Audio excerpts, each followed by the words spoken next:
C'est un ensemble remarquable, classé monument historique, qui comporte une grosse trentaine de sièges. Et l'état du tissu, notamment des garnitures, justifiait une restauration. À partir de là, il a fallu monter un projet important, dégager les budgets, et surtout commencer par une étude qui visait à alimenter un dossier nécessaire à l'obtention de l'autorisation de la Direction régionale des affaires culturelles d'Île-de-France, qui exerce le contrôle scientifique et technique sur les restaurations de mobilier classés monuments historiques.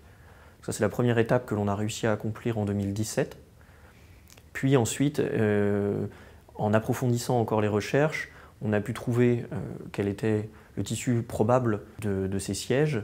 Le travail avec le tapissier et la maison Prel a permis d'identifier à la fois un motif historiquement fondé, grâce à une analogie avec des sources anciennes, et en même temps un tissu de qualité permettant de répondre aux besoins pratiques d'utilisation des sièges du Salon Rouge. L'utilisation des sièges au ministère de la Justice a ce site particulier que l'on n'est pas dans une situation d'un musée, mais dans la situation d'une utilisation encore bien réelle de ces sièges à des fins de représentation. Nous avons reçu récemment une commande pour le ministère de la Justice pour refaire des sièges pour du mobilier Empire. Nous faisons des retissages à l'identique pour des clients prestigieux qui peuvent être des particuliers ou des monuments historiques. Ils viennent chez nous car nous avons un fonds d'archives particulièrement important. La première étape a consisté à choisir le bon dessin et les bons coloris. Le dessin a été trouvé assez rapidement car il correspondait vraiment au mobilier. Ensuite, il y a eu une étape pour choisir les coloris où on a choisi des documents d'archives correspondant à cette époque, qui a permis ensuite aux tapissiers et au ministère de la Justice de faire un choix définitif sur le coloris. Ce choix définitif a été possible grâce aux échantillons faits au métier à bras, parce que toute la production d'échantillons est faite dans un premier temps au métier à bras.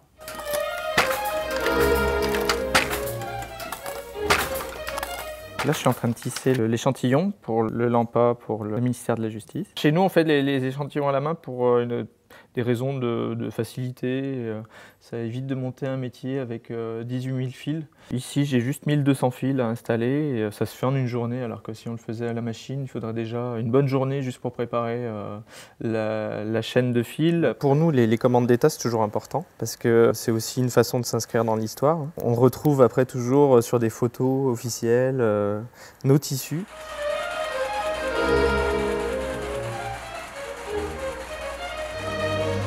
Ce tissu est un lampa cramoisi et or, avec un motif à figure antique, avec feuilles de laurier essentiellement, motifs floraux, avec aussi une bordure à motif floral, dans un style typique de l'Empire.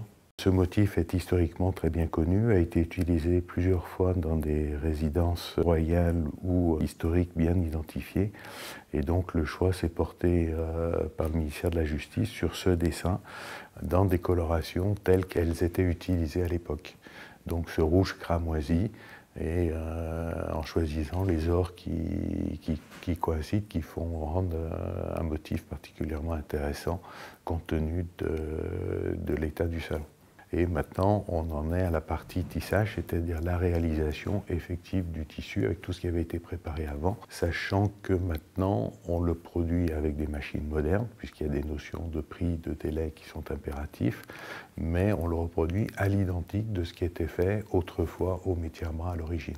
Pour tisser l'ensemble du salon, à peu près 33 sièges, il va falloir compter une bonne quinzaine de jours de tissage, paradoxalement des machines extrêmement performantes qui tournent à des vitesses folles et qu'on utilise à des vitesses extrêmement réduites compte tenu de la complexité, de la densité très élevée des fils qui nous impose donc d'avancer très doucement si on veut obtenir un bon résultat. La difficulté vient effectivement d'une part d'un dessin qui est très détaillé et devient du fait qu'on utilise volontairement pour revenir au plus près de ce qui était fait à l'origine avec les densités de fils de l'époque, des fils extrêmement fins mais très nombreux. Ce qui aussi est un gage de durabilité dans le temps parce que plus la densité est élevée, plus la résistance de l'étoffe sera importante.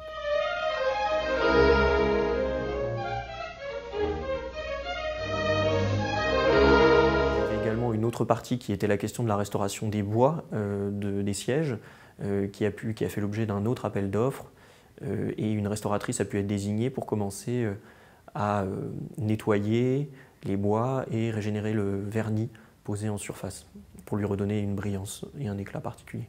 Pendant cette restauration, nous avons fait un travail déjà des structures, un travail de consolidation des structures par décollage, par réassemblage des éléments pour consolider la structure. Ensuite, on travaillait pour conserver ces vernis, c'est-à-dire que les nettoyages ils ont été faits de manière à les conserver intégralement. Et des couches de protection ont ensuite été posées par-dessus avec des matériaux différents pour pouvoir faire une restauration entièrement réversible. Nous sommes ici à l'hôtel de Bourvalais, dans le Salon Rouge. L'hôtel de Bourvalais est le siège de la chancellerie depuis plus de 300 ans. Nous découvrons un ensemble de 33 sièges, le mobilier au Lyon, qui sort de restauration et qui nous permet de découvrir la très grande qualité de cette restauration. Après la restauration des bois, après le tissage du tissu à Lyon, il y a eu l'étape de garnissage. Cette étape a été réalisée par Amandine Cambet, tapissière, à Rouen. Cette garniture s'inspire d'un modèle de Pierre-Antoine Bellanger, qui est l'un des auteurs probables de cet ensemble mobilier, et le ministère souhaitait coller le plus au dessin de ce menuisier. L'intérêt de cette garniture qui a été posée est qu'elle se rapproche le plus de ce qui se faisait au début du XIXe siècle. C'est une garniture qui est traitée en épaisseur, on parle également de garniture à carreaux, et le bord de la garniture est souligné par la pose d'une bordure, qui est elle-même soulignée par la pose d'un câblé, qui est un fil de soie torsadé. La restauration de cet ensemble va se poursuivre avec le changement des tentures murales du Salon Rouge, qui sont aujourd'hui très largement détériorées par le soleil. La restauration de cet ensemble mobilier, suivie du changement des tentures murales, va permettre de redonner au Salon Rouge toutes ses lettres de noblesse, tout son prestige.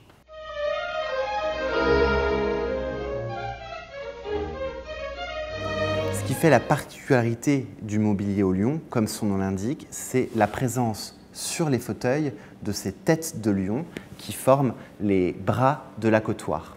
Cet ensemble mobilier comporte plusieurs types de sièges. On a bien sûr les fauteuils avec leur tête de lion si caractéristique, mais on a également un ensemble de chaises qui, elles, sont plus légères et permettent d'être déplacées très rapidement au sein de la pièce. Contrairement à ce qui peut se pratiquer dans les musées, ici, au ministère, les sièges, et notamment ces chaises, sont toujours utilisés.